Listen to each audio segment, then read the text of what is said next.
Regardons ensemble à quoi ressemble l'espace de travail d'AutoCAD.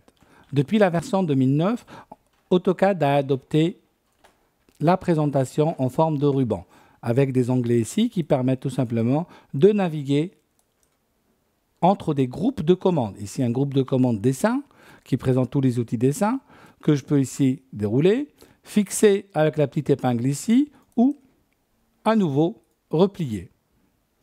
Je peux aller dans Vue et je retrouve aussi d'autres groupes de commandes qui contiennent des commandes. Une petite flèche ici me permet de masquer ce ruban ou de l'afficher à nouveau. La palette d'accès rapide me permet d'accéder à des commandes les plus usuelles et ceux que je vais utiliser régulièrement. J'ai la possibilité dans cette palette-là d'afficher d'autres commandes. Elle permet d'accéder à nouveau, ouvrir, enregistrer, annuler, imprimer et d'autres. La palette d'accès rapide me permet aussi d'afficher la barre des menus. La barre de menu qui existe toujours, qui était dans les versions précédentes et qui permet justement d'aller dans des outils dessin, cotation, outils, etc. Je vais masquer cette barre pour adopter la nouvelle manière de dessiner dans AutoCAD. Nous avons aussi la barre Info Center. La barre Info Center me permet de faire de la recherche dans AutoCAD, d'accéder à l'aide, d'accéder à mes favoris, d'aller au centre de communication d'AutoCAD pour accéder aux mises à jour ou le centre d'abonnement pour vérifier mon abonnement.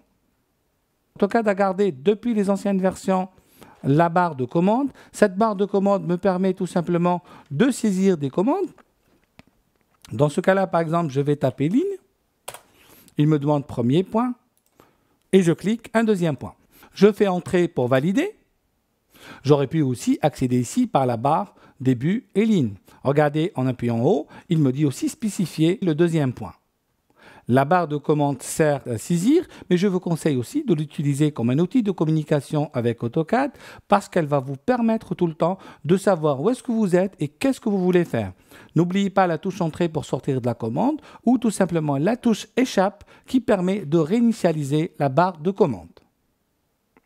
Nous avons ici la barre d'état. La barre d'état avec ici l'affichage des coordonnées et des outils d'aide de dessin. Parmi ces outils-là, le fait de bloquer le mode orthogonalité pour dessiner en ortho, le polaire, l'accrochage objet, la saisie dynamique, etc.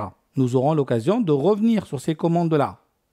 Nous avons ici le panoramique, la loupe et d'autres outils. En appuyant ici dans l'espace gris, j'ai la possibilité de décider de ce que je veux afficher ou pas. Là, j'active le bouton papier objet, etc. Alors, que les puristes d'AutoCAD se rassurent parce que j'ai toujours la possibilité de revenir dans mon espace classique en utilisant ici ce bouton-là en forme de grenage qui permet de basculer entre les espaces de travail d'AutoCAD. L'espace actuel, c'est l'espace 2D annotation. Je pourrais aller dans l'espace AutoCAD classique. L'espace AutoCAD classique se présente avec des barres d'outils que je peux ancrer à côté, en haut, en bas. Je peux aussi en ouvrir d'autres. En me mettant là, AutoCAD, je vais ouvrir la barre accroche-objet qui est là, que je peux mettre ici, remettre à sa place ou même fermer. Je retrouve ma barre des menus et entre autres une barre de menu dessin qui me permettrait de dessiner ligne avec les deux points. Si je retourne ici à mon espace d'annotation 2D, vous avez remarqué par le passage qu'il existe d'autres espaces de travail et que nous avons aussi la possibilité de créer d'autres espaces plus personnalisés.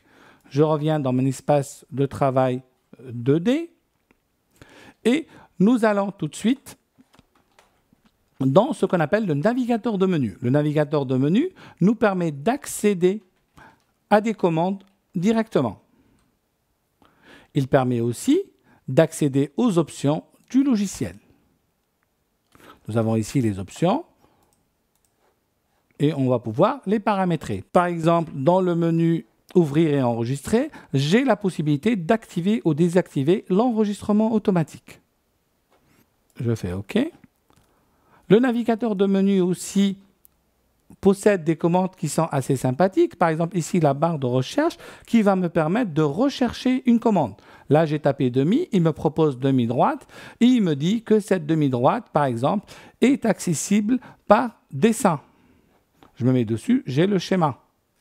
On va vérifier que dans l'onglet Début, ici, Dessin, j'ai bien un outil qui s'appelle Demi-droite.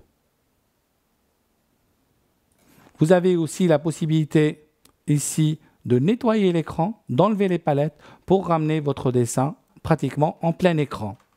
Les onglets ici nous permettent de basculer vers les espaces présentation qu'on aura l'occasion de regarder plus tard.